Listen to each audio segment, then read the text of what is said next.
Hey everyone, welcome back to the channel. So it's been a long winter, but we are back down in Florida. It's 2021 and we're about ready to get on some big bass. So first day out, I'm going to start out shallow. I'm only getting 69-degree water temperature, so I think the fish will still be in a pre-spawn stage, but I'm going to try shallow, and if I don't get anything shallow, I'm going to go out to some brush piles and see if I can catch some of those pre-spawners out deep. So stay tuned and we'll give you a heads up on what we're using and how we're doing it.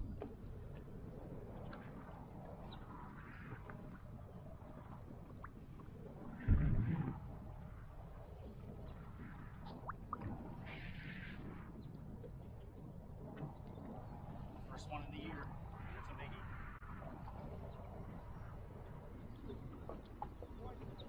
Oh my god, yeah, that's a good one.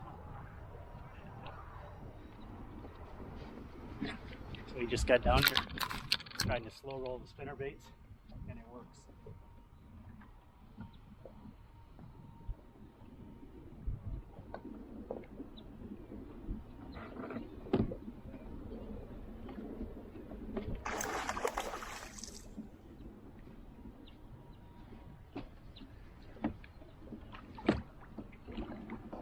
Oh my god. Look at that. Check this out. First fish of the year. Check that out. Nice 6-7 pounder. I'm gonna put it in a live well and we'll weigh it up. But I just got out here. I fished shallow. I did not have any luck. I came out to a brush pile that I found in about 15 feet of water, and I'm fishing a spinnerbait on the bottom. I took about 4 or 5 casts and I caught this. So fun catching these big girls. Come on, baby. Let you swim away. There she goes.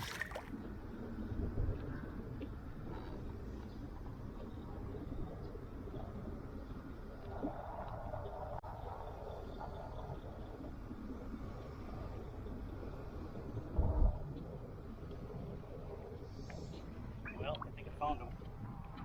Another giant.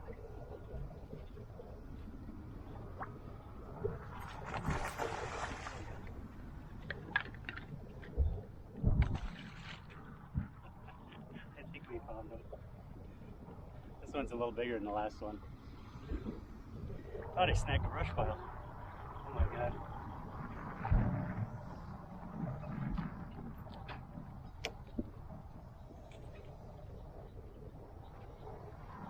Nice thing about throwing a spinnerbait in this deep water compared to throwing a crankbait. I hope I don't jinx myself, but they're less likely to get off. They don't shake this single hook like they shake those trebles. But this one, I'll jump out of the water. I'm not quite sure how big it is, but it's a big one.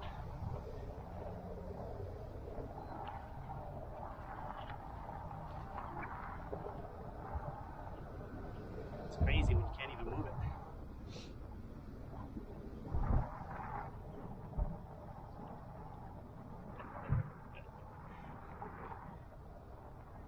Oh, I hope I get this one in the net.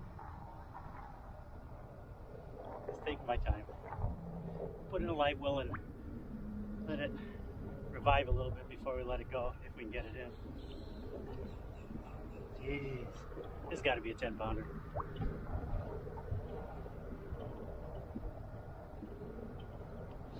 Oh yeah, that's the one.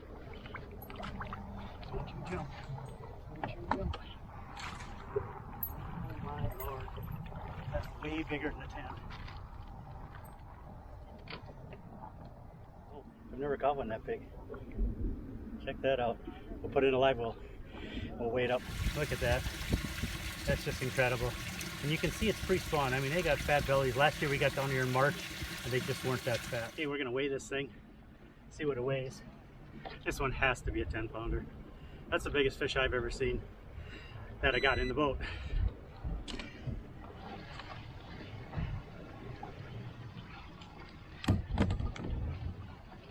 Okay, here we go.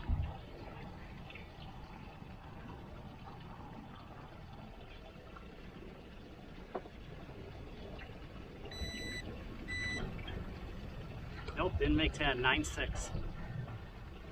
Oh, 9 pounds, 6 ounces. Look at the mouth on that thing. Put that one back. When we get back, I got a marker in this time, so hopefully we can get on that school. So we're doing pretty good. We got 2 fish and we're over 15 pounds. Oh man, that is a big, big fish. Look at that. I think we might get a 10-pounder this week. Come on, swim away. There she goes. Oh, that's a lot of fun.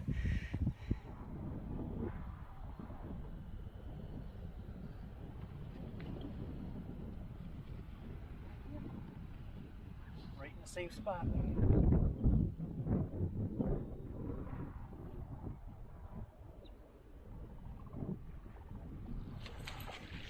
Probably a 4 or 5 pounder this thing. There must be a school there. We'll weigh this one and get it right back in the water. Yeah, maybe it's a little bigger than that. Boy, when they fight coming out of this deep water, a lot of energy. That's 3 fish off this spot. And again, normally I'd be throwing a crankbait,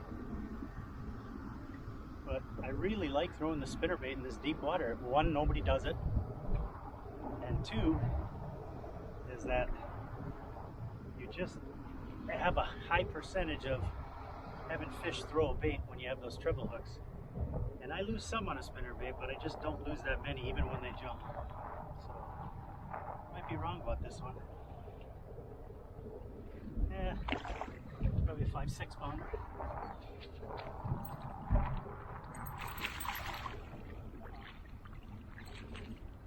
There we go.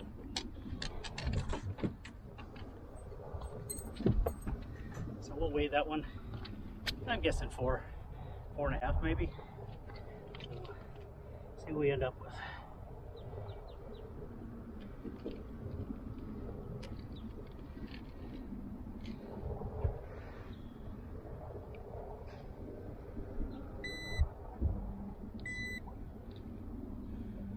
$4.11.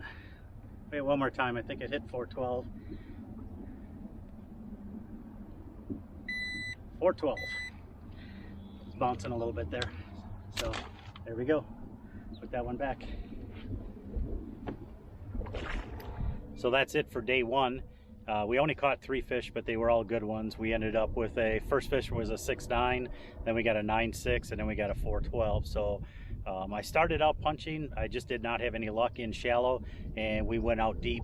Now normally when I get on those deep structures, if I'm fishing shell bars, I'll throw a crankbait and I could dig it into the bottom. But when I get around brush, which is what I was doing today, I was around brush piles, I like to throw a spinnerbait.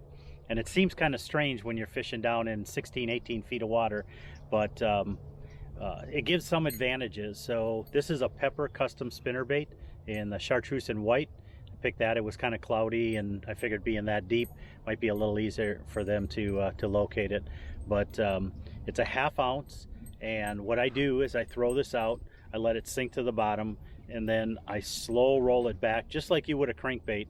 But a couple advantages. One, first of all, they just don't see this bait in deep water. I don't know anybody that really goes out and rolls a spinnerbait in 18 feet of water. So it is definitely something new to the fish when they see this.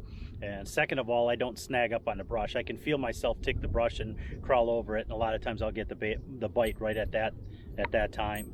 And then the third thing is I just don't lose many fish. I've lost fish on a spinnerbait, but generally when I hook up on that single hook compared to throwing treble hooks, I have a really good success in landing the fish. And thank God today with that 9.6, that would have been a heartbreak to not catch that. And if you noticed, normally I don't carry a net, but today I put a net out. I just didn't want to be in a situation where if I hooked a 10-pounder I was going to lose it, and I'm kind of glad I had it. So anyways, day 1 in the books, and we'll get out and hopefully give you a little bit more information on some of the techniques we're using as we go forward in the week.